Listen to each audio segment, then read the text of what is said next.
Hello friends, welcome to my YouTube channel. विद्यार्थी मित्रांनो, तुम्हाला माहिती असेल 7 जुलैला महाराष्ट्रामध्ये 22 ठिकाणी पोलीस भरतीच्या लेखी परीक्षेच्या एक्झाम्स झाल्या. त्यातले सगळे पेपर्स मी तुम्हाला यूट्यूबला एक्सप्लेन करून तुम्हाला सांगणार आहे. ठीक आहे, त्यामुळे सर्वांनी यूट्यूबला आधी पहिल्यांदा सबस्क्राईब करून घ्या, सबस्क्राईब केलेलं नसेल तर. ठीक आहे, याच्या पुढे पण तुम्हाला नवीन पुढचे पेपर्स पण तुम्हाला एक्स्ट्रा मिळतील. तर आता आपण सुरुवात करूया. आज आपण बघणार आहोत तो पेपर आहे जळगावचा पेपर आहे. जळगावचा 2022-23ची जी लेखी परीक्षा झाली, थोडक्यात जळगावचा लक्षात ठेवा. 7 तारीखला 7/7/2024ला जो काय पेपर झाला तो पेपर आहे. आता जो माझ्याकडे पेपर आहे तो बी सीट आहे. तुमच्याकडे कोणता पेपर आहे तो आधी तुम्ही बघा. ठीक आहे, तुमच्याकडे वेगळा पेपर असेल, वेगळा सेट असेल, जरी सेट वेगळा असला तरी प्रश्न सेम असणार आहे. फक्त एवढाच विषय असेल की प्रश्न मागे पुढे होऊ शकतात. त्यामुळे कन्फ्यूज होऊ नका. प्रश्न मागे पुढे झाले तरी कन्फ्यूज व्हायची तशी काय गरज नाही आहे. ठीक आहे, फक्त माझ्याकडचा सिक्वेन्स वेगळा असेल, तुमचा सिक्वेन्स वेगळा असेल, पण ते प्रश्न तुमच्या पेपरमध्ये कुठेतरी असतील. त्यामुळे सगळे प्रश्न मी एक्सप्लेन करणार आहे. चला आता आपण सुरुवात करूया. पहिला प्रश्न काय आहे बघा. सन 2022चा फुटबॉल वर्ल्ड कप कोणत्या देशाने जिंकला? समजा 2022ला जो काय फुटबॉलचा वर्ल्ड कप झाला तो लक्षात ठेवा अर्जेंटिना या देशाने जिंकलेला आहे. सेकंड क्वेश्चन बघा. भारतीय हरित क्रांतीचे जनक कोण? भारतीय हरित क्रांतीचे जनक आहेत डॉक्टर एम एस स्वामीनाथन. पर्याय बी आहे बघा. नंबर 3 बघा. तिसरा प्रश्न आहे. सन 2024च्या लोकसभा निवडणुकीत भारतीय जनता पक्षाला किती जागा मिळाल्या, म्हणजे BJPला किती जागा मिळाल्या असं त्यांनी विचारले. लक्षात ठेवायचं, BJPला सर्वात जास्त म्हणजे 240 जागा मिळालेल्या आहेत. आणि त्याखाली काँग्रेसला 99 जागा मिळाल्या आहेत, प्लस काँग्रेसला काही अपक्षांनी साथ दिली वगैरे, असे मला वाटतं काहीतरी 105 काँग्रेसचे होतात आणि बाकी सगळे स्थानिक पक्ष आहेत. ठीक आहे, BJPला फक्त 99 जागा मिळाल्या आहेत. त्यानंतर बघा चौथा प्रश्न बघा. भारताच्या स्वातंत्र्य लढ्यातील चले जाव ही चळवळ कोणी सुरू केली असं विचारलं बघा. प्रश्न नंबर 4. ठीक आहे, याचा आन्सर आहे महात्मा गांधी. महात्मा गांधींनी भारतीय स्वातंत्र्य लढ्यातील चले जाव ही चळवळीला महात्मा गांधींनी सुरुवात केली, लक्षात ठेवायचं. प्रश्न 5वा. ग्रामपंचायतचे सचिव कोण? ग्रामपंचायतचे सचिव हे ग्रामसेवक असतात. प्रश्न बघताना लक्षात ठेवायचं बाकीच्या पर्यायांचा पण विचार करायचा. सरपंच हा असतो तो ग्रामपंचायतीचा अध्यक्ष असतो, सचिव नसतो, लक्षात ठेवा. तलाठी हा महसूल अधिकारी असतो आणि कोतवाल हा तलाट्याच्या खाली असतो. या प्रश्नाचं उत्तर काय सांगा. ग्रामसेवक हा ग्रामपंचायतीचा सचिव असतो. 6वा प्रश्न बघायचा आहे. हे भारतीय वंशाचे व्यक्ती ब्रिटनचे पंतप्रधान होते. लक्षात ठेवा, ऋषी सुनक हे भारतीय वंशाचे आहेत, लक्षात ठेवा, आणि ते ब्रिटनचे पंतप्रधान होते, हे तुम्हाला माहिती असलंच पाहिजे. त्यानंतर पुढचा प्रश्न बघायचा तुम्हाला 7वा प्रश्न बघायचा आहे. 7व्या प्रश्नात त्यांनी काय म्हटले बघा. ला पॉवर हाऊस ऑफ सेल किंवा ऊतीचे ऊर्जा स्रोत असे म्हणतात. ला काय म्हणतात सांगा.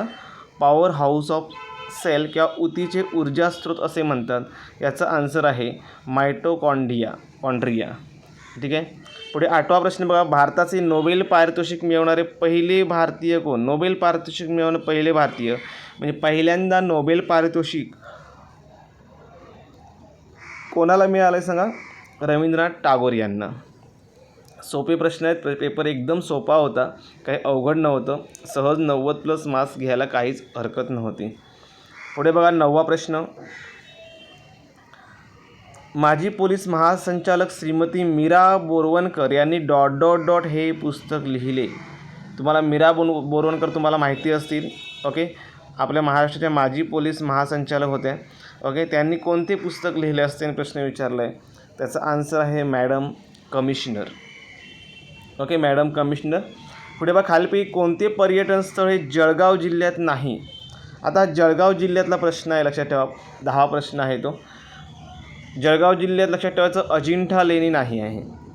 बाकी पाटणादेवी, पाल आणि पद्यालय हे सगळे जळगाव जिल्ह्यामध्ये आहेत, म्हणजे याचा आन्सर येईल अजिंठा लेणी, पर्याय नंबर डी.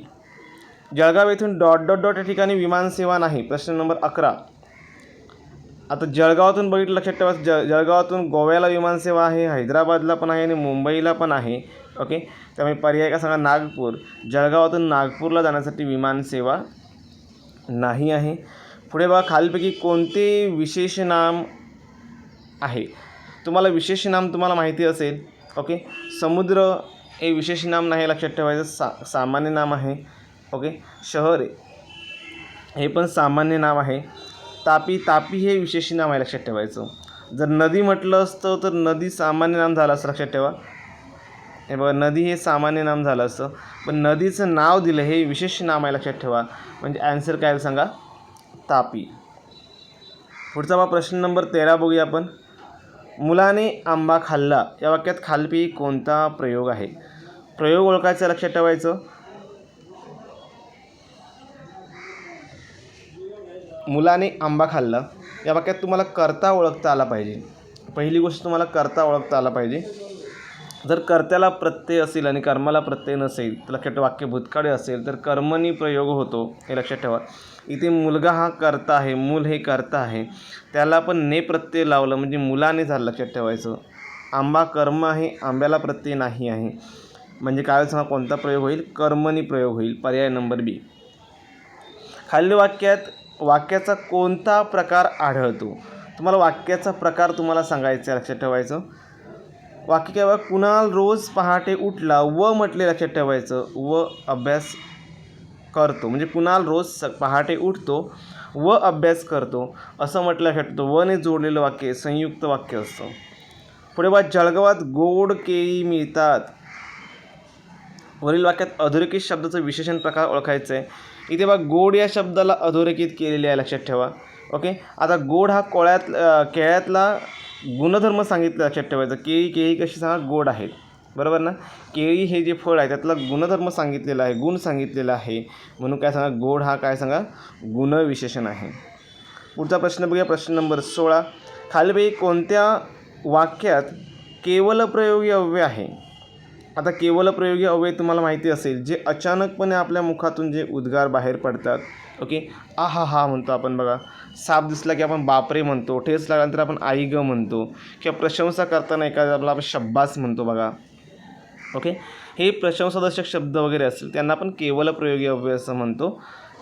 पहिला पर्याय बघा, मी घरातून बाहेर आलो व पाऊस सुरू झाला, होईल का सांगा. इथे प्रशंसा किंवा केवलप्रयोगी असं कोणता शब्द आहे का जो अचानकपणे आपल्या मुखातून बाहेर पडतोय. असा कोणताच नाही. पुढे बघा, राघवने अभ्यास केला म्हणून तो अधिकारी झाला, इथे पण नाही. यश मिळवण्यासाठी प्रचंड मेहनत करावी लागते, इथे पण असं काही नाही लक्षात ठेवायचं. आता शब्बास असाच यशवंत हो. शब्बास हा प्रशंसादर्शक, म्हणजे ज्याच्याबद्दल आपण बोलतोय त्याची प्रशंसा केली गेली लक्षात ठेवायचं. ओके, नेक्स्ट बघा, क्वेश्चन नंबर 17. खालील वाक्यात कोणता अलंकार आहे.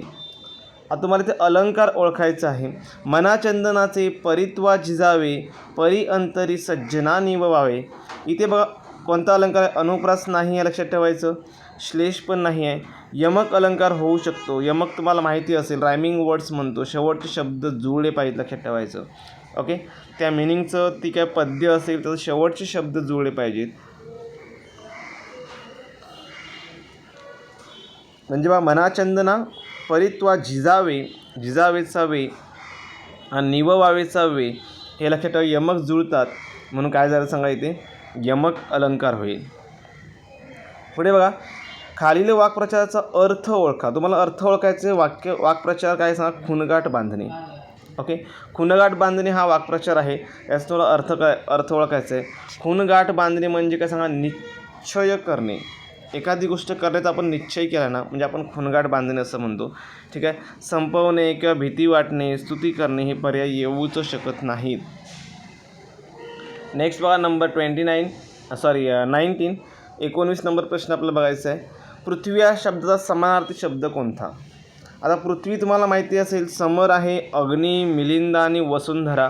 म्हणजे 4 आहे लक्षात ठेवायचं. 4पैकी वसुंधरा हा पर्याय सगळ्यात योग्य आहे. वसुंधरा म्हणजे काय सांगा, पृथ्वी. ओके, अग्नी म्हणजे आग किंवा बाकीचे पर्याय लागू होत नाहीत. पृथ्वी, वसुंधरा. समानार्थी शब्द, विरुद्धार्थी शब्द हे पाठच करून ठेवा. प्रत्येक एक्झामला प्रश्न असतो. वाक्प्रचार असतील, म्हणी असतील, हे तुमच्या हातातले मार्क्स आहेत, लक्षात ठेवा. ओके, नेक्स्ट बघूया आपण क्वेश्चन नंबर 20.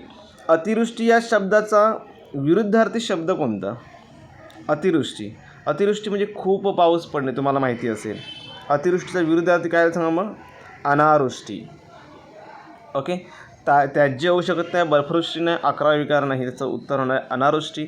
तुम्हाला विरुद्धार्थी शब्द पाहिजे ते लक्षात ठेवायचं. पुढे बघा, शब्दसमूहाबद्दल एक शब्द पाहिजे. ठीक आहे, मोजकेच बोलणारा म्हणजे कमी बोलणारा, त्याला आपण काय म्हणतो सांगा? मितभाषी असं म्हणतो. हे मार्क्स तुम्हाला सहज मिळणारे आहेत, लक्षात ठेवा. हे तुमच्या पाठांतरावरती, वाचनावरती अवलंबून आहे. तुम्ही जेवढे वाचाल तेवढंच तुम्हाला जमणार आहे. पुढचा प्रश्न बघा, प्रश्न नंबर 22. खालील म्हणीचा अर्थ ओळखा. तुम्हाला म्हण दिलेली आहे, त्या म्हणीचा तुम्हाला अर्थ ओळखायचा आहे. म्हण काय बघा? 4 दिवस सासूचे आणि 4 दिवस सुनेचे. याच्यामध्ये बघा, जो वेळेला हजर असतो त्याचा फायदा होतो, असं होईल का सांगा? नाही. ओके, सून ही सासूपेक्षा श्रेष्ठ नाही. कधी पण लक्षात ठेवा, कोणताही वाक्प्रचार असू देत किंवा म्हण असू देत, याचा शब्दशः अर्थ कधीच घ्यायचा नाही. ओके, म्हणजे सून आणि सासू शब्दशः आले बघा, हे घ्यायचंच नाही, येऊ शकत नाही आन्सर. प्रत्येकाला अधिकार गाजवण्याची संधी आयुष्यात मिळतेच, हे तुमचं आन्सर बरोबर आहे, लक्षात ठेवा. मनुष्य स्वभाव नेहमी सारखा असतो, हे येणार नाही. ओके, झाले 22 झाल्यानंतर पुढे बघूया आपण 23वा प्रश्न. खालील शब्दसमूहाबद्दल योग्य शब्द वापरा. शब्दसमूह काय बघा? दुसऱ्याच्या मनातील गोष्ट ओळखणारा, दुसऱ्याच्या मनात काय चाललं आहे ते ओळखणारा जो माणूस असतो त्याला आपण काय म्हणतो सांगा? आपण मनकवडा असतो. मनकवडा म्हणजे दुसऱ्याचं मन ओळखणारा, दुसऱ्याचं मन जाणणारा. पुढे बघा, हातच्या कंगणाला काय सांगा? डॉट डॉट डॉट कशाला? तुम्हाला म्हण पूर्ण करायची आहे. एकदम सोपा प्रश्न लक्षात ठेवायचा. हातच्या काकणाला आरसा कशाला? सरळ सरळ म्हण लक्षात ठेवायचं. हातच्या काकणाला आरसा कशाला? पुढे बघा, महात्मा गांधीजींच्या पवनार आश्रमात खूप लोकांची ये जा असायची, म्हणजे तेथे लोकांचं डॉट डॉट डॉट. ओके, खूप लोकांची येत जा असायची म्हणजे सगळ्यात त्या ठिकाणी खूप लोक असायचे. श्री गणेशा होता येऊ शकत नाही. राबता होता येऊ शकतं, लक्षात ठेवा. बहिष्कार होता नाही. वाटचाल होती नाही. म्हणजे काय सांगा? राबता होता हा पर्याय बरोबर आहे. पुढे बघा 26 नंबर.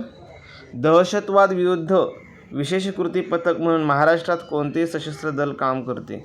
दहशतवाद विरुद्ध पाहिजे, लक्षात ठेवायचं. दहशतवाद विरुद्ध पथक महाराष्ट्रात काम करणारा कोणते सांगा? फोर्स 1 आहे. ठीक आहे. महाराष्ट्र पोलिसांचा रेझिंग डे, एकदम सोपा प्रश्न. तुम्हाला रेझिंग डे माहिती असला पाहिजे. 2 जानेवारी पोलीस भरती देणाऱ्या विद्यार्थ्याला हे माहिती असलंच पाहिजे. 2 जानेवारी हा रेझिंग डे आहे. सध्याचे पोलीस महासंचालक कोण आहेत? तुम्हाला माहिती असतील सगळ्यांना. रश्मी शुक्ला. जळगाव जिल्ह्यातून डॉट डॉट डॉट ही पश्चिम वाहिनी नदी वाहते. जळगाव जिल्ह्यात लक्षात ठेवायचं. वाघूर असेल, तापी, नर्मदा, हिवरा या सगळ्या नद्या आहेत ना, यातली तापी ही जी नदी आहे ती पश्चिम वाहिनी आहे. कोकणातल्या सगळ्या नद्या ह्या पश्चिम वाहिनी आहेत. त्यातली तापी ही एकमेव नदी अशी आहे जी कोकणाच्या बाहेरची आहे. तिकडून येते वरून, लक्षात ठेवायचं, पण ती पश्चिम वाहिनी आहे. ठीक आहे. नर्मदा ही नदी जळगावचा का विषय नाही, लक्षात ठेवा. पुढे बघा, 29 जून 2024 रोजी दक्षिण आफ्रिका भारत दक्षिण आफ्रिका T20 क्रिकेट विश्वकप अंतिम सामन्यात सामनावीर पुरस्काराचा मानकरी कोण? मी तुम्हाला यूट्यूबला त्याचं चालू घडामोडीवर मी एक व्हिडिओ टाकला होता, फक्त T20चाच टाकला होता वर्ल्ड कप संदर्भात. तुम्हाला माहिती असेल 29 जून 2024ला भारत आणि दक्षिण आफ्रिका यांच्यामध्ये T20चा वर्ल्ड कप वर्ल्ड कपचा फायनल सामना होता. त्यामध्ये भारताने तो सामना जिंकला, लक्षात ठेवायचा. आणि त्यात सामनावीर कोण आहे सांगा? विराट कोहली हा सामनावीर आहे. जसप्रीत बुमराह हा मालिकावीर आहे, लक्षात ठेवायचं. रोहित शर्मा इंडियाचा कप्तान होता आणि हार्दिक पांड्या उपकप्तान होता. इथे सामनावीर कोण आहे सांगा? विराट कोहली. पुढे बघा, 12th फेल हा सिनेमा, 12वी फेल, ठीक आहे, हा जो सिनेमा आहे डॉट डॉट डॉट या पोलीस अधिकाऱ्याच्या जीवनावर आधारित आहे. 12th फेल हा जो सिनेमा आहे तो लक्षात ठेवायचं. मनोज कुमार शर्मा या पोलीस अधिकाऱ्यांच्या जीवनावर आधारित आहे. डॉट डॉट डॉट हा महाराष्ट्रातील ठिकाणी दर 12 वर्षांनी कुंभमेळा भरतो. सोपा आहे, लक्षात ठेवायचा प्रश्न. तुम्हाला माहिती असेल नाशिक या जिल्ह्यातील त्र्यंबकेश्वर या ठिकाणी दर 12 वर्षांनी कुंभमेळा भरतो, कुठे सांगा? त्र्यंबकेश्वर. पुढे पाल हे थंड हवेचे ठिकाण महाराष्ट्रातील कोणत्या जिल्ह्यात आहे? पाल हे थंड हवेचे ठिकाण महाराष्ट्रातील जळगाव जिल्ह्यात आहे, लक्षात ठेवा. ओके. पुढे बघा क्वेश्चन नंबर 34. महाराष्ट्रातील दुसऱ्या क्रमांकाचे उंच शिखर कोणते? तर साल्हेर. 1 नंबरला आहे कळसूबाई आणि 2 नंबरला काय सांगा? साल्हेर आहे. ओके. हे पण तुम्हाला माहिती असलं पाहिजे, याच्यावर प्रश्न येतात, लक्षात ठेवा. जळगाव जिल्ह्याचे पालकमंत्री कोण आहेत? जळगाव जिल्ह्याचे पालकमंत्री तुम्हाला माहिती असतीलच. ओके. पहिला ऑप्शन आहे गिरीश महाजन, दुसरा आहे एकनाथ खडसे, 3 नंबर आहे गुलाबराव पाटील आणि 4 नंबर आहे संजय सावकारे. याचा आन्सर आहे गुलाबराव पाटील. गुलाबराव पाटील काय सांगा? जळगाव जिल्ह्याचे पालकमंत्री आहेत. गिरीश महाजन बाकीचे जळगाव जिल्ह्याचे आहेत पण ते पालकमंत्री नाही आहेत. शिलाँग ही कोणत्या राज्याची राजधानी आहे? पहिला पर्याय बघा सिक्कीम, दुसरा आहे हिमाचल प्रदेश, तिसरा आहे मिझोराम आणि चौथा आहे मेघालय. लक्षात ठेवा शिलाँग ही मेघालयची राजधानी आहे. ओके. सगळे राज्य आणि राजधान्या पण पाठ करा. ओके, महत्त्वाच्या आहेत. जळगाव जिल्ह्यातील डॉट डॉट डॉट या ठिकाणी औष्णिक विद्युत केंद्र आहे. ओके. महत्त्वाचा प्रश्न लक्षात ठेवा, जळगाव जिल्ह्यात कुठे औष्णिक विद्युत केंद्र आहे? तुम्हाला माहिती असलं पाहिजे. जळगाव जिल्ह्यात लक्षात भुसावळ या ठिकाणी औष्णिक विद्युत केंद्र आहे. पुढे बघा भारतातील सर्वात जास्त पाऊस कुठे पडतो? तुम्हाला भारतातील म्हटलं आहे, हे लक्षात असू देत. महाराष्ट्रातील नाही, लक्षात ठेवा. भारतातील सगळ्यात जास्त पाऊस हा मौसिनराम या ठिकाणी पडतो आहे. ओके. भारतातला आंबोली येणार नाही. महाराष्ट्रातील डॉट डॉट डॉट हे शहर ऑरेंज सिटी म्हणून प्रसिद्ध आहे. ऑरेंज सिटी तुम्हाला माहिती असेल. ऑरेंज सिटी नागपूर, बरोबर ना? नागपूरची संत्री प्रसिद्ध आहे, तुम्हाला माहिती असतील. पुढे बघा क्वेश्चन नंबर 40. विम्बल्डन ही स्पर्धा कोणत्या क्रीडा प्रकाराशी संबंधित आहे? उत्तर आहे टेनिस. ओके. विम्बल्डन टेनिसशी संबंधित आहे. महाराष्ट्राचे सध्याचे गृहमंत्री कोण आहेत? महाराष्ट्राचे सध्याचे गृहमंत्री देवेंद्र फडणवीस आहेत. तेच उपमुख्यमंत्री देखील आहेत, हे तुम्हाला माहिती असलं पाहिजे. नेक्स्ट बघा पुढचा प्रश्न बघूया. Question number 42. खालीलपैकी कोणत्या फळातून मुबलक प्रमाणात विटॅमिन सी म्हणजे क जीवनसत्व कशामधून मिळतं सांगा? आवळ्यामधून मिळतं. कशामधून सांगा? क जीवनसत्व हे आपल्याला आवळ्यामधून मिळतं, हे तुम्हाला माहिती असलं पाहिजे. नेक्स्ट बघा क्वेश्चन नंबर 43 बघूया आपण. अनाफिलीस डासाची मादी चावल्यामुळे डॉट डॉट डॉट हा रोग होतो. ओके. अनाफिलीस डासाची मादी चावल्यामुळे कोणता रोग होतो? उत्तर आहे मलेरिया. पुढे बघा डॉट डॉट डॉट हा दिवस जागतिक पर्यावरण दिन म्हणून साजरा केला जातो. जागतिक पर्यावरण दिन तुम्हाला माहिती असला पाहिजे. लक्षात ठेवा जागतिक पर्यावरण दिन आहे 5 जून. पर्याय नंबर 3. भारतीय राज्यघटनेत शिल्पकार डॉट डॉट डॉट यांना म्हटले जाते. भारतीय राज्यघटनेत शिल्पकार तुम्हाला माहिती असेल डॉक्टर बाबासाहेब आंबेडकर हे भारतीय राज्यघटनेचे शिल्पकार आहेत. पुढे बघा भारताची गानकोकिळा कोण सांगा? लता मंगेशकर. एकदम सोपा प्रश्न होता हा पण.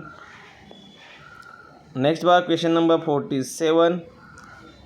महाराष्ट्रातील डॉट डॉट डॉट या प्रसिद्ध कवींना कुसुमाग्रज म्हणून ओळखले जाते. ओके. कुसुमाग्रज हे टोपण नाव कोणत्या कवीचं आहे ते तुम्हाला सांगायचं आहे. याचा आन्सर आहे वि वा शिरवाडकर. वि वा शिरवाडकर यांना कुसुमाग्रज या नावाने ओळखलं जातं. ओके. त्यानंतर पुढचं बघा क्वेश्चन नंबर 48. भारताचे मिसाईल मॅन म्हणून कोणास ओळखलं जातं? तुम्हाला मिसाईल मॅन माहिती असतील. डॉक्टर APJ अब्दुल कलाम यांना भारताचे मिसाईल मॅन म्हणून ओळखले जाते. ओके. सोपा होता प्रश्न, लक्षात ठेवा. पुढे बघा डॉट डॉट डॉट हे मंत्री जळगाव जिल्ह्यातील नाहीत म्हटलं आणि मंत्री म्हटलं आहे, लक्षात ठेवा. ओके. तुम्हाला माहिती असेल गिरीश महाजन हे जळगाव जिल्ह्यातलेच आहेत, बरोबर. राधाकृष्ण विखे पाटील यांचा जळगाव जिल्ह्याशी संबंध नाही. राधाकृष्ण विखे पाटील जळगाव जिल्ह्यातले नाही आहेत. गुलाबराव पाटील जळगावचे पालकमंत्री आहेत, लक्षात ठेवा, हे लक्षात असू देत. आणि 50वा प्रश्न बघा. डॉट डॉट डॉट भारतीय कर्णधाराने कोणतीही विश्वस्तरीय क्रिकेट स्पर्धा जिंकलेली नाही. म्हणजे भारतात लक्षात ठेवायचा असा कोणता कर्णधार भारताचा होऊन गेला त्याने कोणतीच आंतरराष्ट्रीय विश्वस्तरीय क्रिकेट स्पर्धाही जिंकलेली नाही आहे. त्याचा आन्सर आहे विराट कोहली. ओके. इथे आपले 50 प्रश्न पूर्ण झालेले आहेत. मित्रांनो इथे मी तुम्हाला स्क्रीन रेकॉर्ड का करू तुम्हाला समजलं असेल, जेणेकरून तुम्हाला ऑप्शन्स पण तुम्हाला इथले समजत आहेत. ठीक आहे. आपला पूर्ण पेपर्स आपल्या इथे बघायचं आहे. 100 प्रश्न. पुढे बघूया आपण. डी बरोबर 16, ई बरोबर 5, तर एफ बरोबर किती? ओके, असा प्रश्न आहे, लक्षात ठेवा. एकदम सोपा आहे प्रश्न, लक्षात ठेवा. हे बघा, डी हा चौथं अक्षर आहे. डी बरोबर काय सांगा, चौथं अक्षर आहे, बरोबर ना. म्हणून 4चा वर्ग केला, आले 16. डी बरोबर 16 आले. ई किती अक्षर आहे सांगा, ई 5वं अक्षर आहे, म्हणून 5चा वर्ग आले किती सांगा, 25 झालं बघा. मग एफ हे अक्षर किती नंबरला आहे ते बघा, आणि एफचा स्क्वेअर करायचा आहे. एफ लक्षात ठेवायचं 6 नंबरला आहे, म्हणून 6चा वर्ग किती सांगा, 36. ओके, 6चा वर्ग 36 लक्षात ठेवायचं, हे तुमचं आन्सर येईल. पर्याय नंबर आहे सी. ओके, पुढचा प्रश्न बघा, क्वेश्चन नंबर 52. क्वेश्चन नंबर 52 पण एकदम सोपा आहे. भारत, महाराष्ट्र आणि जळगाव यांच्यामधील योग्य संबंध दर्शवणारी आकृती कोणती? ओके, तुम्हाला माहिती असेल, हे बघा, भारतामध्येच महाराष्ट्र येतं आणि महाराष्ट्रामध्ये जळगाव येतं. ओके, तिन्हींचा संबंध बघा. इथे समजा हा जर भारत झाला तर भारताच्या आतमध्ये महाराष्ट्र येणार आणि महाराष्ट्राच्या आतमध्ये जळगाव येतं. सो ऑप्शन नंबर काय होईल सांगा, पर्याय नंबर कोणता वाटतं बा, पर्याय नंबर 3. पुढचा बघूया आपण प्रश्न नंबर 53. हे जे प्रश्न आहेत ना, गणितचे असतील किंवा बुद्धिमत्तेचे असतील, तुम्ही वाटल्यास व्हिडिओ पॉज करून परत ऐका, तुम्हाला समजलं नसेल तर. ठीक आहे, काय प्रॉब्लेम असेल तर वाटल्यास कमेंट करून मला तुम्ही सांगू शकता. तुमचा ॲन्सर्स जर वेगळे येत असेल किंवा वेगळी ट्रिक्स तुमच्याकडे असेल तरी पण तुम्ही मला कमेंट करून सांगा. ओके, मला आवडेल. चला आपण बघूया 53 नंबर प्रश्न. 53 नंबर प्रश्नामध्ये तुम्हाला ABCD लिहायची आहे. बघा, पेपरला बसल्यावरच तुम्हाला ABCD लिहायची असते. ABCDEFGHIJKLM असं एमपर्यंत लिहायची. एमच्या खाली N येईल. इथून तुम्हाला रिव्हर्स ऑर्डर घ्यायची, लक्षात ठेवायचं. ओके, मी ईपासून लिहितो, मला आवश्यक आहे तेवढंच लिहितो. ई नंतर व्ही इथे येईल, ईच्या खाली व्ही येईल, इथे येईल WXY आणि Z. ओके, ABCD कशी लिहायची तुम्हाला माहिती असेलच, तुम्ही अभ्यास करता, त्यामुळे काही टेन्शन नाही. आता तेव्हा DW बघा, DWमध्ये काय आहे बघा, काय संबंध आहे तोच लक्षात ठेवायचं. डी आणि डब्ल्यू, डीच्या खाली डब्ल्यू येतं, बरोबर. किंवा दोघांच्या नंबर्सची जर बेरीज केलात, डी 4 नंबर, बरोबर ना, डी 4 नंबरला येतो, आणि अगदी सांगा 23, डब्ल्यू 23 नंबरला येतो. बेरीज केली तर बेरीज 27 येते. बेरीज करून जरी काढलात त्यांच्या नंबर्सची तरी चालेल, बेरीज 27 आली पाहिजे. ओके, नेक्स्ट बघा, BY बघा, बीच्या खाली वाय आला आहे. EV बघा, ईच्या खाली व्ही आला आहे. AX आहे का बघा, एच्या खाली एक्स आहे का, इथे नाही, एच्या खाली झेड आहे. याचा लक्षात ठेवायचं, इथे एक्सच्या ठिकाणी काय पाहिजे सांगा, AZ पाहिजे होता, पण तसं नाही, लक्षात ठेवायचं. म्हणजे काय सांगा, योग्य आन्सर काय येईल सांगा थोडक्यात. योग्य आन्सर येणार आहे AX. ओके, म्हणजे AX हे काय सांगा, रॉंग आहे, चुकीचं आहे. आन्सर येईल AX. ठीक आहे, चला आपण बघूया नेक्स्ट क्वेश्चन. बघूया आता पुढचा प्रश्न बघा, प्रश्न नंबर 54. ठीक आहे, प्रश्न नंबर 54 पण तर सोपा आहे, लक्षात ठेवायचं. सरळ सरळ गुणाकार करायचा आहे. 5 त्रिक 15, 15 एके 15. या सगळ्यांचा 3 संख्यांचा गुणाकार एवढा आला पाहिजे. 4 दुने 8, 8 त्रिक 24. हे बघा, 4 दुने 8, 8 त्रिक 24. तर सेम 4 चौक 16, आणि 16 इथे किती आहेत, 2 आहेत वाटतं, मला वाटतं. 16 दुने 32, तुम्हाला इथला नंबर काढायचा आहे. ठीक आहे, 16 दुने 32 लक्षात ठेवायचं. म्हणजे पर्याय नंबर काय सांगा, B येईल, 54. त्यापुढे बघा, पुढचा प्रश्न पण एकदम सोपा आहे. पूनमच्या मागे 8 व पुढे 2 मुली आहेत, तर रांगेत एकूण मुले किती? समजा ही पूनम आहे, ही कोणा सांगा, पूनम आहे. पूनमच्या मागे एकूण 8 जणी आहेत, किती सांगा, 8 जणी आहेत. आणि पूनमच्या पुढे किती सांगा, 2 जणी आहेत. ओके, म्हणजे हे 8 जणी, मागच्या पुढच्या 2 जणी झाले, की 10 झाले. आणि पूनम किती झाले सांगा, 11वी. समजतं का, मागचे 8 पुढचे 2 एकूण 10 झाले, आणि पूनम पकडून 11. म्हणजे आन्सर काय सांगा, पर्याय नंबर D येईल, 11. ठीक आहे, चलो नेक्स्ट क्वेश्चन नंबर 56. हा पण प्रश्न एकदम सोपा आहे, लक्षात ठेवा.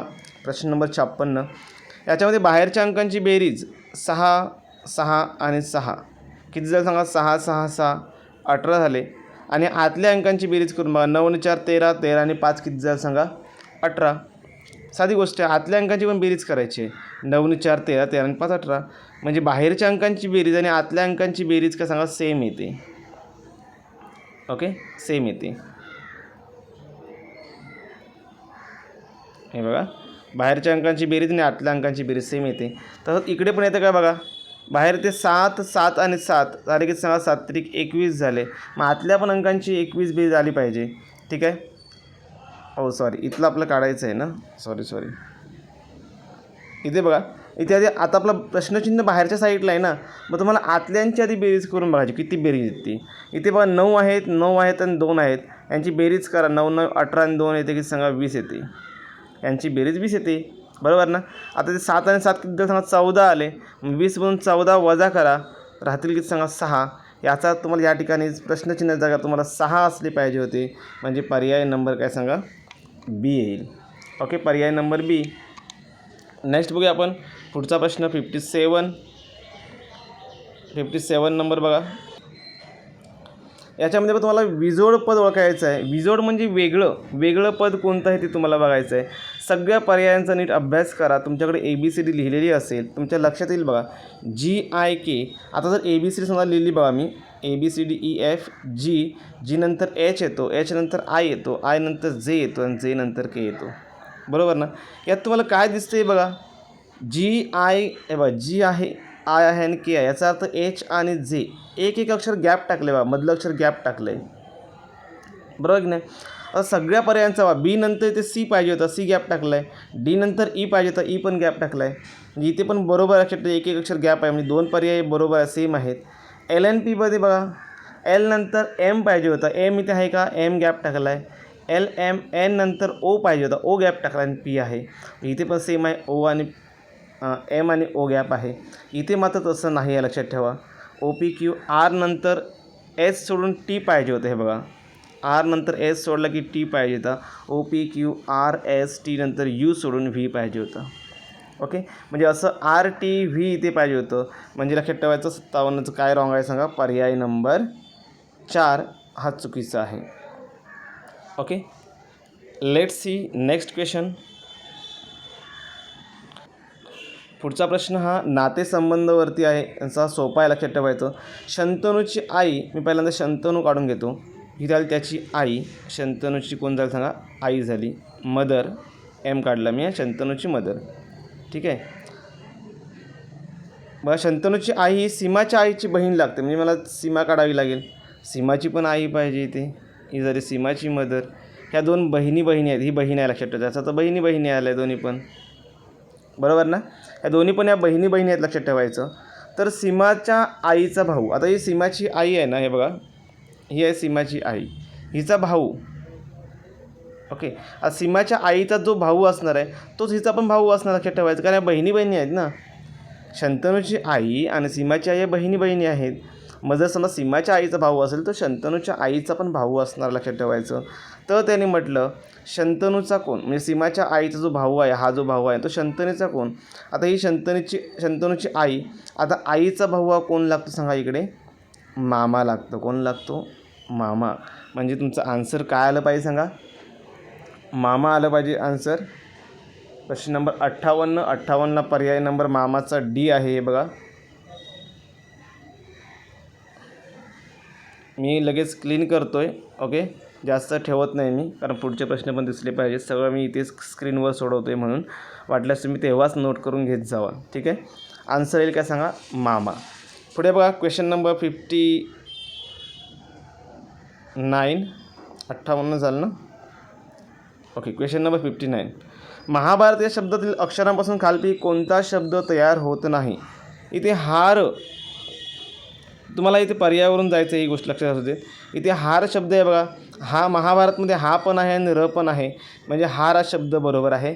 पुढे हात बघा, महाभारतमध्ये हा पण आहे आणि भारतमधला त पण आहे.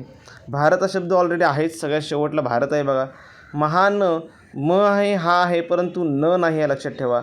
म्हणून पर्याय नंबर 4 D. पुढे बघा, मुलांच्या एका रांगेत सिद्धांताचा क्रमांक दोन्ही टोकाकडून 13वा आहे. हा सिद्धांत आहे समजा 13वा आहे, लक्षात ठेवा. याच्या अर्थ या साईडच्या 12 मुलं आहेत आणि सिद्धांत 13वा आहे. इकडे पण 12 मुलं आहेत, इकडे 13, हा 13वा आहे. दोन्ही टोकाकडून म्हटले, लक्षात ठेवायचं. म्हणजे लक्षात ठेवा काय करता येईल सांगा, हे झाले 12, हे झाले 12 24 आणि सिद्धांत 1 25. हे सर्व समजतं. अदरवाईज लक्षात ठेवायचं, तुम्हाला ह्या पद्धतीने जर काढायचं नसेल तर दोन्ही टोकाकडून म्हटलं 12वा क्रमांक. ओके, म्हणून 12 दूने 24 करा. अधिक 1 करायचा, आन्सर येईल 25. ओके, साधी गोष्ट लक्षात ठेवायचं. किंवा 13 दुने 26 वजा 1 केला तरी पण तुम्हाला 25 मिळणारच. ठीक आहे, चलो नेक्स्ट क्वेश्चन देखते. 81 वर्गमुळात 81 आहेत आणि वर्गमुळात 49. पहिल्यांदा वर्गमूळ काढता आलं पाहिजे. 81चं वर्गमूळ सोपं आहे 9 आणि 49चं वर्गमूळ आहे 7. 9 आणि 7ची बेरीज करा, आन्सर येईल 16. एकदम साधी गोष्ट आहे बघा. काय सांगा उत्तर 16. 61चा पर्याय नंबर आहे सी. ओके, नेक्स्ट बघूया. 25चे 250चे 10%. लक्षात ठेवा, कोणतीही संख्या असू दे तिचे 10% काढताना फक्त युनिट प्लेस एकक स्थानचा शून्य काढून टाकायचा. सरळ सरळ तुम्हाला 10% भेटणार आहेत 25. 250चे 10% सांगा 25. हे सरळ सरळ भेटतात, काही जास्त असा मोठा विषय नाही आहे. नेक्स्ट बघूया पुढचा प्रश्न काय बघूया आपण. एका खेळाडूंच्या 3 क्रिकेटच्या सामन्यात अनुक्रमे धावा दिल्यात 130, 150 आणि 200 धावा आहेत. तर त्या खेळाडूंची 3 सामन्यांची सरासरी धावसंख्या किती? तुम्हाला सरासरी काढायची आहे, तिघांची पण बेरीज करायची आहे बघा. 130 अधिक 150 अधिक 200, तिघांची बेरीज करा आणि 3ने भाग लावा, तुम्हाला सरासरी मिळून जाईल. ठीक आहे, या तिघांची बेरीज येते बघा 20, 30, 40, 480 बेरीज येते. 480 भागिले 3 करा, आन्सर येईल 160. यस, हां बरोबर. 16 त्रिक 48, 3ने भाग लावलेला 16, आन्सर आलं 160. ओके, पर्याय नंबर बघा कोणता आहे सांगा. सी हा पर्याय नंबर आहे, 160 उत्तर येईल. सोपा आहे, सगळ्या अंकांची बेरीज करायची आहे आणि 3ने भाग लावायचा आहे. मी पटपट भाग लावतो आहे कारण मला पटपट पुढे जायचं आहे. लक्षात ठेवा, तुम्हाला वेळ लागत असेल तर व्हिडिओ पॉज करा आणि मग तुम्ही भाग लावा, सावकाश भाग लावा. भाग लावून झाला, प्रश्न समजला कीच पुढे जावा, लक्षात ठेवायचं. ठीक आहे, पुढचा प्रश्न काय आहे तो बघूया आपण. 5400 सेकंद म्हणजे किती तास? 5400 सेकंद आहेत, लक्षात ठेवा. ओके, तुम्हाला तासामध्ये विचारलं 1 तासाचे सेकंद किती सांगा. 3600. तुम्हाला माहिती असली पाहिजे, एका तासाला 3600 सेकंद असतात, 3600 सेकंद असतात. ओके, तुम्हाला 54 सेकंद दिले. 2 शून्यला 2 शून्य घालवा, भाग लावायचं. तुम्हाला लक्षात ठेवायचं 18 दुने 36 आणि 18 त्रिक 54, उत्तर येईल 302. 302 म्हणजेच 1.5 तास. 1.5 तास म्हणजेच 1.5 तास. किती सांगा? 1.5 तास. एकदम सोपं आहे, लक्षात ठेवायचं. तुम्ही स्वतः भाग लावू शकता, काय असा मोठा विषय नाही. Let's see question number 65. 400 रुपये किमतीच्या 50 गोण्या खरेदी केल्या. ओके, एका गोणीची किंमत किती सांगा. 400 रुपये. सोपा आहे प्रश्न, जरा पण गडबड करायची गरज नाही. एका गोणीचा दर आहे 400 रुपये आणि त्या गोण्या 25,000 रुपयाला विकल्यात. लक्षात ठेवायचं, 25,000 रुपयाला विकल्या तर होणारा नफा किंवा तोटा किती? आता हा प्रश्न मी 2-3 पद्धतीने, तुम्ही भरपूर पद्धतीने सोडवू शकता, पण लक्षात ठेवा मी सोपी पद्धत घेतो. मला सांगा, एका पिशवीचा खरेदी किंमत किती सांगा. 400 रुपये आहे. मग आपण एका पिशवीची विक्री किंमत काढूया ना. 25,000ला सगळ्या गोण्या विकल्यात, सगळ्या म्हणजे किती 50च गोण्या विकल्यात ना. मग आपण एका पिशवीची विक्री किंमत काढूया. ओके, विक्री किंमत काढतो मी. चला, एका पिशवीची भेटेल. एकूण विकले किती 25,000 रुपयाला, भागिले 50 करा. 25,000 भागिले 50 केला की तुम्हाला एका पिशवीची विक्री किंमत मिळेल. ओके, शून्याला शून्य गेला, 5 25 राहिले की सांगा 500 राहिले बघा. म्हणजे 5 हा शून्य आणि हा शून्य, 500 राहिले. म्हणजे एका पिशवीची विक्री किंमत 500 रुपये आहे बघा. एका पिशवीची विक्री किंमत 500 रुपये आणि खरेदी किंमत किती सांगा 400 रुपये आहे. म्हणजे एक पिशवी, एक गोणी 400 रुपयाला घेतली आणि 500 रुपयाला विकली. मग इथे फायदा आला की नाही, नफा आला की नाही? साधी गोष्ट आहे, नफा आला इथपर्यंत तुम्हाला समजलं असेल. मग किती रुपये नफा झाला सांगा. 400 रुपयाला घेऊन 500 रुपयाला विकली म्हणजे 100 रुपये नफा झाला. किती सांगा. 100 रुपये नफा झाला. ओके, आता 100 रुपये नफा तुम्हाला इथपर्यंतच थांबून चालणार नाही आहे, तुम्हाला तो टक्केवारीमध्ये पाहिजे. लक्षात ठेवायचं, पहिली गोष्ट नफा आला. नफाचा ऑप्शन हा एक आहे बघा, आणि बाकी सगळे ऑप्शन तोट्याचे आहेत. तोटा तोटा, ना नफा ना तोटा तोटा. ओके, तोटा तर होतच नाही आहे. ना नफा ना तोटाचा विषयच नाही, नफा होतो आहे ना. मग सरळ सरळ समजतं 25% नफा होतो. कॅल्क्युलेशन पण करण्याची गरज नाही आहे, तरी पण तुम्हाला मी कॅल्क्युलेशन करून सांगतो. 100 रुपये नफा झाला म्हणून नफा छेद खरेदी किंमत किती आहे सांगा. खरेदी किंमत तुमची 400 रुपये आहे, गुणिले 100 करा. नफाची खरेदी किंमत गुणिले 100 असं सूत्र आहे, लक्षात ठेवायचं. या शून्याला हा शून्य घालवतो मी, शून्याला शून्य गेला. 4ने 100ला भाग लावा, 25 चोक 100, आन्सर येईल 25%. ओके, सोपा प्रश्न आहे. 25% नफा होईल, पर्याय नंबर 1. Question number 66. हा पण प्रश्न एकदम सोपा आहे, लक्षात ठेवायचं. तुम्हाला सरळ सरळ सगळ्यांचे छेद समान 15 15 15 आणि 15 छेद समान असताना तुम्हाला अपूर्णांकांचा लहान मोठेपणा ठरवणं एकदम सोपं आहे. ओके, ज्या अपूर्णांकांचा छेद समान असतो त्या अपूर्णांकांचा लहान मोठेपणा ठरवताना ज्यांचा अंश लहान तो अपूर्णांक सगळ्यात लहान असतो. सगळ्यांचा अंश बघा, याचा अंश 10 आहे, याचा 15 आहे, याचा 30 आणि 20. सगळ्यामध्ये बघितलं 10 सगळ्यात लहान आहेत, म्हणून पर्याय नंबर काय सांगा, उत्तर येईल ए. ओके, एकदम सोपा आहे. पुढे बघू आपण. एका संख्येचा 1/3 भाग 10 आहे, तर ती संख्या कोणती? ओके, 1/3 बरोबर 10 म्हटलं त्यांनी, लक्षात ठेवा. 1/3 हे बघा, 1/3 बरोबर 10. मग ती संख्या तुम्हाला त्या संख्येच्या 50% पाहिजे. सॉरी, ती संख्या नको, 50% पाहिजे. पहिल्यांदा ती संख्या काढून घ्या. 3 10 करायचं. ओके, किंवा हे 1/3 आहेत ना, 1/3 म्हणजे 1/3, हे तुमच्या लक्षात आलं पाहिजे. बघा, पहिली गोष्ट ही महत्त्वाची आहे. 1/3 म्हणजे 1/3 एक संख्या, म्हणजे ती एक्स मानली तर एक्स मानू आपण. ठीक आहे, तुम्हाला पाहिजे तर माना, अदरवाईज मानायची गरज नाही. तुम्हाला ती संख्या पाहिजे, म्हणजे 1/3 आहेत ना, इकडे नंतर उलटे होणार. बरोबर चिन्ह ज्यावेळी या साईडला येतील त्यावेळी उलटे होतील, म्हणजे 10 गुणिले 3/1 होईल. 1/3 छेदामध्ये 1 याची गरजच नसते, लक्षात ठेवा. छेदामध्ये 1 हा प्रत्येक संख्येमध्ये असतो. मग सरळ 10 गुणिले 3 करा, 30 येतील. पण 30 ही 30 संख्या झाली, लक्षात ठेवायचं. ओके, ती संख्या 30 झाली. पण त्याने तुम्हाला काय विचारायचं सांगा, त्या संख्येच्या 50% बरोबर किती? हे ती संख्या तुम्हाला भेटली 30. 50% म्हणजे लक्षात ठेवायचं निम्मे. काय सांगा, 50% म्हणजे निम्मे. कधी 50% काढत बसायचं नाही. संख्येचे निम्मे करा, सरळ 30च्या निम्मे किती सांगा, 15. पर्याय नंबर बी. 67 पर्याय नंबर बी. पुढे बघा, क्वेश्चन 68. एका आयताची लांबी 8 सेंटीमीटर आहे, रुंदी 5, तर क्षेत्रफळ किती? हा समजा आयत आहे. आयत कसं तुम्हाला माहिती असलं पाहिजे. ओके, लांबी आहे 8 आणि रुंदी आहे 5. आयतात क्षेत्रफळ लांबी गुणले रुंदी, म्हणजे 8 आणि 5चा तुम्हाला गुणाकार करायचा आहे. 8 5 40. ओके, 40. आता 40चे ऑप्शन बघा, इथे पण आहे, इथे पण आहे, इथे पण आहे आणि इथे पण आहे. ओके, पहिली गोष्ट, क्षेत्रफळ हे चौरसमध्ये असतं. काय असतं सांगा, चौरस. म्हणजे चौ हा आलाच पाहिजे उत्तरामध्ये. काय सांगा, चौ हा आलाच पाहिजे. ठीक आहे, त्यापुढे बघा, इथे दोघांचं एकक सेंटीमीटरमध्येच आहे, म्हणजे याचं उत्तर चौरस सेंटीमीटर पाहिजे. काय सांगा, चौरस सेंटीमीटर. थोडंसं मी क्लीन करतो आहे बघा. याचं उत्तर काय पाहिजे सांगा, 40 चौरस सेंटीमीटर. आता 40 चौरस सेंटीमीटर कोणता पर्याय बघा, पर्याय नंबर आहे बी, 40 चौरस centimetre. Okay, let's see next question. भूषणला दरवर्षी 10% पगार वाढवते. त्याचा पगार सन 2024 म्हणजे चालू वर्षामध्ये 20,000 रुपये आहे, तर 2025 म्हणजे पुढच्या वर्षात किती वाढेल? 24 ते 25 हे एकच वर्ष होतं की नाही, मग एका वर्षात 10%च वाढणार आहे. हे झाले 20,000. 20,000चे 10% तुम्हाला मगाशी सांगितलं मी, कोणत्याही नंबरचा 1 शून्य काढून टाकला, युनिट प्लेस काढला की 10% भेटतात. पहिला पगार 20,000 होता, 10% भेटले आपल्याला 2,000, आणि 2,000 वाढतील आता पगार. ओके, 20,000 आणि 2,000 किती जाईल सांगा, 22,000 होतील. म्हणजे भूषणचा पगार किती होईल सांगा, सेकंड इयरला पुढच्या वर्षीला 22,000 होतील. पर्याय number B. Okay, next C. पुढचा प्रश्न आपण बघूया. सोपा प्रश्न आहे एकदम.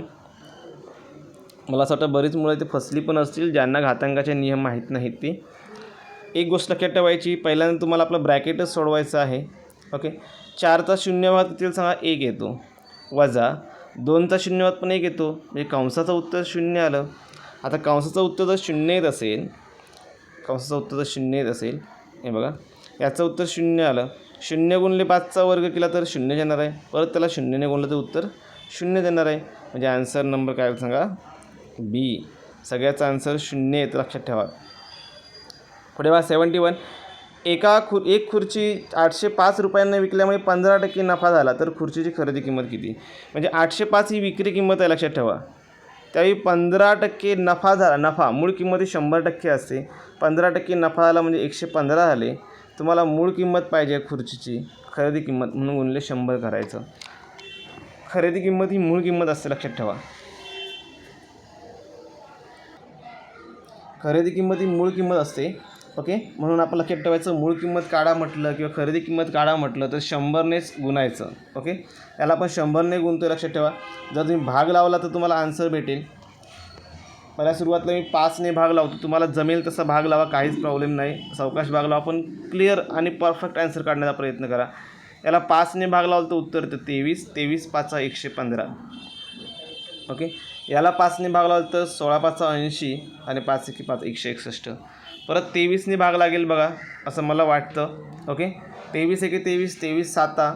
त्यासाठी पाढे पाठ पाहिजेत. 7 आले आणि 7 गुणिले 100 करा.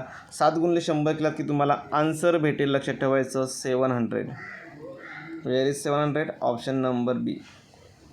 ओके, 71चा लक्षात ठेवायचं पर्याय नंबर बी आहे.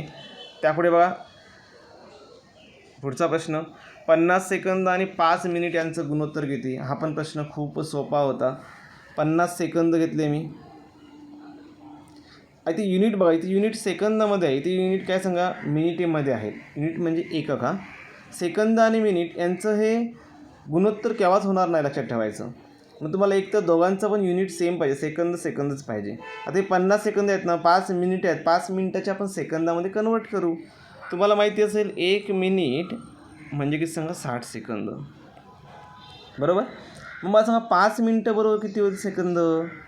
1 मिनिट म्हणजे 60 सेकंद, 5 मिनटं बरोबर 300 सेकंद होणार. कसे काढले सांगा? मी 60ला 5ने गुणा, 60 गुणिले 5 करा, 300 सेकंद तुम्हाला मिळून जातील. ठीक आहे, 1 मिनिट म्हणजे 60 सेकंद, साधी गोष्ट आहे. आणि 5 मिनिट म्हणजे 300 सेकंद. चला, याचा तर गुणोत्तर घेता आणि 5 300 घेणार. किती घेणार सांगा? 5 300 जरी सांगा 50 सेकंद, 300 सेकंद म्हणजेच 5 मिनिटे. शून्याला शून्य घालला, आपण घालवू शकतो. राहिले की सांगा, इथे 5 राहिले आणि 30 राहिले बघा. 5 राहिले इकडे आणि 30 राहिले. 5ने 30ला भाग लावा. 5 1 5, 5 संग 30. उत्तर येईल 1 6. 1 6 पर्याय नंबर कोणता आहे सांगा? ए आहे बघा. एकदम सोपा आहे, लक्षात ठेवायचं. त्यात पुढे आपण बघू. एक गाडी भुसावळ ते जळगाव 40 किमी प्रति तास वेगाने धावते. ओके, भुसावळपासून जळगावपर्यंत जातानाचा वेग 40 किलोमीटर आहे, लक्षात ठेवा जातानाचा वेग. आणि येतानाचा वेग किती आहे सांगा? 48 किलोमीटर प्रति तास, 60 किलोमीटर प्रति तास. हा प्रश्न पाठच झाला आहे सोडून इथे. 60 आहे, लक्षात ठेवायचं. जातानाचा वेग 40 आणि येतानाचा रिटर्न 60 वेग आहे. आणि तुम्हाला वेगांची सरासरी काढायची आहे. ओके, एक गोष्ट लक्षात ठेवा, इथे एक फॉर्म्युला आहे अशा एक्झाम्पलला.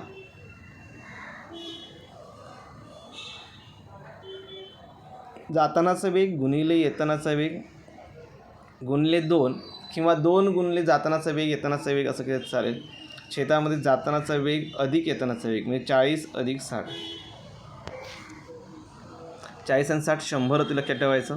हे बघा, म्हणजे 40 गुणिले 60 गुणिले 2 छेद 100. या शून्याला हा शून्य गेला, या शून्याला हा शून्य गेला. यांचा गुणाकार करा. 4 संग 24, 24 दुना 48. उत्तर काय सांगा? 48. इथे हाच फॉर्म्युला तुम्हाला यूज करायचा आहे. दुसऱ्या मेथडने सोडवला गेला तर तुम्ही चुकणार. याचा आन्सर काय सांगा? 48 किलोमीटर प्रति तास, पर्याय नंबर बी. ओके, तर ह्याचा आन्सर काय सांगा? पर्याय नंबर बी. नेक्स्ट बघूया क्वेश्चन नंबर 74. एक भिंत बांधण्यास 8 मजुरांना 15 दिवस लागतात, तर तेच काम 5 मजुरांना किती दिवस लागतील? एकदम सोपा प्रश्न आहे, लक्षात ठेवायचं. 8 मजुरांना 15 दिवस, मग 5 मजुरांना किती दिवस? कशी मांडणी केली ती समजून घ्या. तेच काम म्हटले म्हणजे काम सोपं असतं. 5 त्रिक 15 आणि 8 त्रिक किती जर सांगा? 24. म्हणजे उत्तर येईल 24 दिवस लागतील. ठीक आहे, 24 दिवस कोणता पर्याय आहे तो बघा. पर्याय नंबर सी आहे, 24 दिवस. 74चा आन्सर सी. पुढे आपण 75. 75 पण सोपं आहे, लक्षात ठेवायचं. इथे लक्षात ठेवायचं 5 अधिक 6चा वर्ग म्हटले, लक्षात ठेवायचं. आणि वर्गमूळ पण आहे, लक्षात ठेवा. कधी पण जर वर्गमूळ चिन्ह घालवायचं असेल तर इथला वर्ग निघून जातो. एकदा तुम्ही वर्गमूळ चिन्ह घालवलं की घातांक निम्मा होतो, म्हणजे 2चा घातांक इथे 1 होईल, लक्षात ठेवायचं. म्हणजे 5 अधिक 6चा 1 घात. मग 5 अधिक 6चा 1 घात म्हणजे 5 अधिक 6च करत सरळ. 5 आणि 6 किती सांगा? 11. उत्तर किती सांगा इथे? 11. उत्तर येणार 11. ठीक आहे. पुढचा प्रश्न बघूया आपण. Question number 76. म्हणीचा अर्थ तुम्हाला सांगायचा आहे पाचामुखी परमेश्वर. पाचामुखी परमेश्वर म्हणजे काय? परमेश्वराचं दर्शन मिळणे. तुम्हाला मगाशी सांगितलं मी शब्दशः घ्यायचं नाही. आयुष्यात पाचही दिशांना नाही.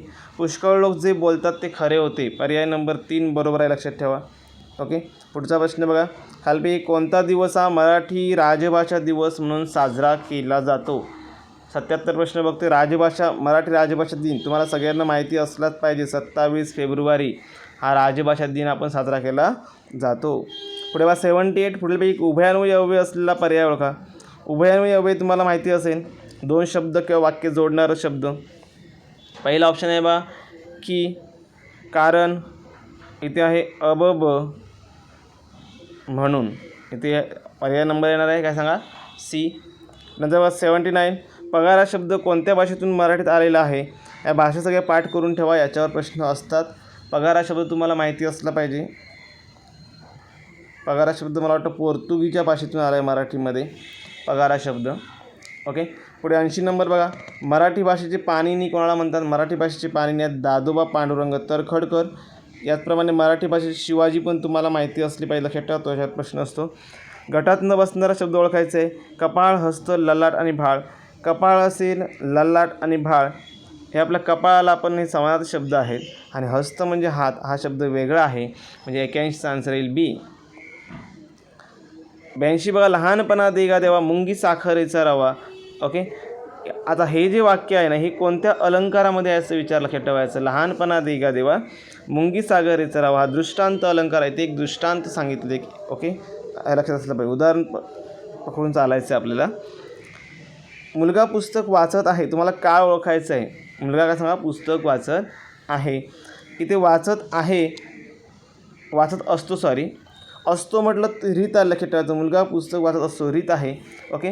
रीतमध्ये कोणती? रीती वर्तमान काळ आहे की रीती भूतकाळ आहे, रीती भविष्यकाळ आहे, हे तुम्हाला ओळखता आलं पाहिजे. इथे वाचत असतो म्हटलं म्हणजे रीती वर्तमान काळ होणार. ओके. पुढे बघा. मराठी भाषेतला पहिला चित्रपट कोणता? मराठी भाषेतला पहिला चित्रपट लक्षात ठेवायचा राजा हरिश्चंद्र. पाठच करून टाका. मराठी भाषेचा पहिला चित्रपट राजा हरिश्चंद्र. पुढे बघा. GHI JKL. पुढे प्रश्नचिन्ह आणि QRS. इथे जर बघितलं ना, सगळे कंटिन्यू शब्द आहेत बघा, अक्षर आहेत. GHI JKL सगळे लागून आहेत बघा. मग QRS आहे ना, QRSच्या अलीकडचे तुम्हाला 3 शब्द शोधायचे आहेत. QRSच्या अलीकडे म्हणजे अलीकडे मी तुम्हाला समजलं असेल आधी. QRSच्या अलीकडे म्हणजे सांगा आधी. त्याच्यातच NOP वाटल्यास ABCD म्हणून बघा. HIJKLM NOPQRS सर्व सर्व कंटिन्यू भेटतात. पुढे बघा. Question number 86. 86 मध्ये बघा. एका सांकेतिक भाषेत प्रायव्हेट हा शब्द हे सगळे खाली लिहून घेतलं चालेल. किंवा बघा P नंतर Q येतो, डायरेक्ट तुम्हाला एक्सप्लेन करतो मी. ओके. R नंतर S येतो. सर्व सगळे पुढचे शब्द आहेत, लक्षात ठेवायचं. V नंतर J येतो. V नंतर W येतो. A नंतर B येतो. त्यानंतर बघा T नंतर U येतो आणि E नंतर F येतो. सगळे पुढचे शब्द आहेत बघा. मग तसंच सेम तुम्ही रॉक हा शब्द काढू शकता. रॉक. मग R नंतर काय ना सगळा ABCDEFGHIJKLMNOPQ. R नंतर S येणार आहे. Sवाले पर्याय बघा इथे आणि इथे आहेत. बाकी सगळे Sवाले पर्याय नाहीत, लक्षात ठेवायचं. ओके. तुम्हाला पर्याय कॅन्सल करता आला पाहिजे. इथे QI म्हणजे कॅन्सलच, लक्षात ठेवा. 2 पर्याय तुमच्याकडे आहेत, लक्षात ठेवायचं. त्यानंतर प्रत्येकाचं पुढे बघत जावा. O नंतर P येणार आहे, C नंतर D येणार आहे, K नंतर L येणार आहे, S नंतर T. पर्याय नंबर हा आहे बघा, SPDLT. ओके. पुढे बघा तुम्हाला सिक्वेन्स दिली आहे एक तुम्हाला 8, 24, 40, 56, 72, 88 आणि पुढचा तुम्हाला अंक काढायचा आहे. बरोबर. यात काय येईल सांगा? 8 1 8, 8 2 16, 8 3 24. 8चा पाडा येण्यात किंवा 16चा डिफरन्स आहे. प्रत्येक पदामध्ये 16चा फरक आहे असं म्हणा. ओके. किंवा 8 1 8, 8 3 24, 8 2 सोडलं की 8 5 40, 8 7 56. विषम संख्येने 8ला गुणत चला. 7 नंतर 9ने गुणायचं. ओके. नंतर 11ने गुणलं मी. 11 नंतर 13ने गुणायचं, लक्षात ठेवा. किंवा 88मध्ये 16 मिळवा, तुम्हाला आन्सर मिळून जाईल. 88 + 16 104. पर्याय नंबर 3 आन्सर C. ओके, हे आपलं सरळ सरळ बघितलं समजतं लक्षात ठेवायचं. 87 आन्सर झालं सी. नेक्स्ट क्वेश्चन बघूया आपण. 88. भारताचा रुपया, भारतात चलन तुम्हाला माहिती असेल रुपया आहे, तर जपानचं चलन काय? येन. ओके, 88चं उत्तर काय सांगा? सी येन. गटात न बसणारा शब्द ओळखा. भारत, पाकिस्तान, श्रीलंका आणि इंग्लंड हे सगळे मला वाटतं आशिया खंडातले देश आहेत. इंग्लंड हा आशिया खंडामध्ये येत नाही. पर्याय नंबर काय सांगा? डी येईल. नेक्स्ट बघूया आपण 90 नंबर क्वेश्चन. 6 वाजता तास काटा मिनिट काटा तास काटा उत्तर दिशा दाखवत असेल तर मिनिट काटा कोणती दिशा दर्शवेल? मी घड्याळ काढतो बघा. 6 वाजता तुम्हाला माहिती असेल खाली तास काटा असतो आणि वरती मिनिट काटा असतो, बरोबर ना? त्याने काय म्हटलं, तास काटा आहे ना तो उत्तर दिशा दाखवतो, म्हणजे इथे वरची उत्तर दिशा, मग खालची दिशा कोणती? तर मिनिट काटा कोणती दिशा दर्शवेल? आन्सर येईल दक्षिण. वरती उत्तर खालची दक्षिण. पर्याय नंबर बी. पर्याय नंबर बी. पुढे बघा 4, 9, 16, 25, 36 सगळ्या वर्गसंख्या आहेत. 2चा वर्ग, 3चा वर्ग, 4चा वर्ग, 5चा, 6चा, पुढे 7चा वर्ग येईल. 7 7 49. 49 ए. पेपर खूप सोपा होता असं मला काय हरकत नाही. पुढे बघा 100, 103, 109, 118, 130, 145. पुढे प्रश्नचिन्ह आहे आणि 184. यात मला इथे 3 ॲड केले आहेत, पुढे 6 ॲड केले आहेत, पुढे 9 ॲड केले आहेत. 3चा पाडा लक्षात ठेवायचं. हे बघा याच्यामध्ये 3चा फरक आहे, इथे 6चा फरक आहे, इथे 9चा फरक आहे. बघा 3 3 9 इथे 12चा फरक आहे का बघा, तरच लिंक ती पुढे लागते असं म्हणता येईल. 18 आणि 12 30 फरक बरोबर आहे. 3 चौक 12, पुढे 15चा फरक पाहिजे 145 आणि 3 6 18. याचा आता 145मध्ये 18 मिळवा, तुम्हाला आन्सर मिळून जाईल. ओके, 8 5 13चे 3 हात चाल 1 4 आणि 2 6 163. अरे आहे की नाही पर्याय? Yes, option number 4. 92चं येईल उत्तर 4. त्यानंतर बघा 93 नंबर प्रश्न एकदम सोपा आहे बघा. 25 5 आणि 25 बेरीज येते 30, 3 आणि 9 बेरीज येते 12, 6 आणि 36ची बेरीज करा, उत्तर येईल 42. ओके, बेरीज करायची आडवी, बेरीज करून घ्या तुम्ही. पुढे बाय घड्याळ 4 वाजून 30 मिनिटं झाली असते, त्यावेळी मिनिट काटा व तास काटा यांच्यात अदलाबदल केली असता किती वाजतील? हे बघा, पहिल्यांदा तुम्हाला 4 वाजून 30 मिनिटांनी तुम्हाला घड्याळ काढता आला पाहिजे. ओके, इथे 4 आहेत, इथे 5 आहेत, इथे 6 आहेत, इथे मी 12 काढतो. 4 वाजून 30 मिनिटे, पहिल्यांदा मिनिट काटा काढायचा. मिनिट काटा हा आहे लक्षात ठेवायचं. 4 वाजून 30 मिनिटे म्हटले. ओके, म्हणजे लक्षात ठेवायचं तास काटा 4 आणि 5च्या मध्ये असणार आहे. ओके, आता हा जो क्वेश्चन आहे थोडासा मला मिस वाटतो आहे, कारण काय माहिती आहे अपेक्षित आन्सर असं नाही इथे. समजा जर हेच घड्याळ, समजा त्यांनी म्हटलं काट्यांची अदलाबदल केली, म्हणजे समजा जर तास काटा जर 6वर असेल तर मिनिट काटा कुठे असणार? 4 आणि 5च्या मध्ये असणार आहे ना. सारी गोष्ट 4 आणि 5च्या मध्ये असणार आहे, बरोबर ना? तर मिनिट काटा समजा 4वर असता तर 6 वाजून 6 इथे वाजले, 6 वाजून 20 मिनिटं झाले असं इथे म्हणता आलं असतं. 6 वाजून 20 मिनिटे, पण तो 4 आणि 5च्या मध्ये आहे, तर 4 वाजून 22 मिनिटे आणि 30 सेकंद असं ॲन्सर परफेक्ट पाहिजे होतं. पण त्याने जवळच ॲन्सर त्यांना अपेक्षित आहे 6 वाजून 20 मिनिटे, म्हणजे पर्यायावरून हे समजतं. ठीक आहे, नेक्स्ट बघा.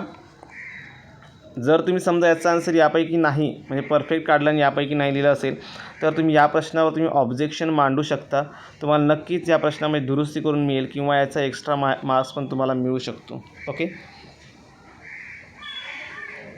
नेक्स्ट बघा पुढचा प्रश्न. तुम्हाला एक अक्षरमालिका दिलेली लक्षात ठेवायचं. यात एक्स हे अक्षर किती वेळा असं आलं आहे की त्याच्या अगोदर वाय आहे, म्हणजे वायच्या पुढे एक्स पाहिजे लक्षात ठेवायचं. वायच्या पुढे एक्स किती वेळा आला आहे ते तुम्हाला बघायचं आहे. इथे बघा एक्स हे अक्षर किती वेळा आलं आहे की ज्याच्या अगोदर वाय हे अक्षर आहे, वाय एक्स. इथे आहे बघा वाय एक्स, सगळ्यांनी सापडतो का बघा वाय झेड. इथे वाय एक्स आहे, इथे वाय एक्स आहे, 3 टाइम्स झालं. O P Q P Y P X 3 वेळा भेटतं आपल्याला बघा, बरोबर ना? म्हणजे आन्सर येईल पर्याय नंबर सी 3. नेक्स्ट बघा पुढचा प्रश्न 96. ए बी ए पुढे डॅश आहे, सी बी ए सी पुढे पण डॅश आहे लक्षात ठेवायचं. हा जो प्रश्न आहे ना तसा एकदम सोपा आहे लक्षात ठेवायचं. इथे ए बीचं एक ग्रुप आहे, पुढे येणार ए बी सी, इथे बी आला पाहिजे लक्षात ठेवा. हां, मी ती खाली लिहितो. पहिल्यांदा बी आला पाहिजे, ABC, नंतर ABCD असं पाहिजे, म्हणजे ABC आणि पुढे D पाहिजे, म्हणजे D आला पाहिजे. पुढे ABCDE म्हणजे E आला पाहिजे आणि ABCDEF आला पाहिजे, म्हणजे BDEF हे तुमचा आन्सर असेल. BDEF पर्याय नंबर 1, 96 पर्याय नंबर 1 झालं. पुढे बघा क्वेश्चन नंबर 98. थोडंसं ब्लर दिसतंय, सांगतो मी प्रश्न बघा. 3 अधिक 4 बरोबर 12 म्हटले. 4 अधिक 4 16, तर 3 अधिक 3 बरोबर किती? 3 अधिक 4 12 होत नाही, लक्षात ठेवायचं. 3 अधिक 4 बरोबर 12 त्यांनी म्हटलं आहे ना, पण असं गृहीत धरा तुम्ही अधिकच्या ठिकाणी गुणिले चिन्ह आहे, तरच तुम्हाला उत्तर 12 भेटू शकते. 3 चौक 12 असं गृहीत धरून चला. पुढे बघा 4 अधिक 4 बरोबर 16 म्हटले, म्हणजे जास्त अधिकचा अर्थ गुणिले, 4 चौक 16 होतं, लक्षात ठेवायचं. मग 3 अधिक 3 बरोबर किती? सरळ साधी गोष्ट आहे. 3 अधिक 3 याचा अर्थ 3 गुणिले 3 तुम्हाला करायचं आहे. उत्तर किती येईल सांगा? 9, म्हणजे उत्तर येणार आहे 9. पर्याय 9 आहे. एव्हा 9 उत्तर आहे, बरोबर. 9 हे तुमचं उत्तर असेल. पुढे बघा 99 क्वेश्चन नंबर. जर 123 बरोबर 36, 234 बरोबर 41, तर 345 बरोबर किती? साधी गोष्ट आहे. अंकांची बेरीज करा. 3 2 5 आणि 1 6. 123 या अंकांची बेरीज 6 येते, म्हणून 6चा वर्ग 36. इथे पण या अंकांची बेरीज करा. 2 3 4, 4 3 7 2 9, 9चा वर्ग 81 आणि 3 4 5 यांची बेरीज करा. 5 4 9 आणि 3 12, 12चा वर्ग येईल सांगा 144. 99चं उत्तर येईल C, पर्याय नंबर 3. आणि शेवटचा प्रश्न आहे, खूप सोपा प्रश्न आहे. 24 8 32 16 40 64 56 आणि 48 या संख्या चढत्या क्रमाने मांडायच्या आहेत. काय सांगा? चढत्या क्रमाने. जर समजा चढत्या क्रमाने मांडल्या तर त्याने म्हटलं मालिकेतील पुढचं अंक काय येईल? चढत्या क्रमाने लहानापासून मोठ्यापर्यंत. सुरुवातीला 1 नंबरला 8 येतील, नंतर येतील 16, नंतर येतील 24, नंतर येतील 32, मग येतील 40, नंतर 48 आहेत ते येतील, 56 येतील, पुढे काय येईल सांगा?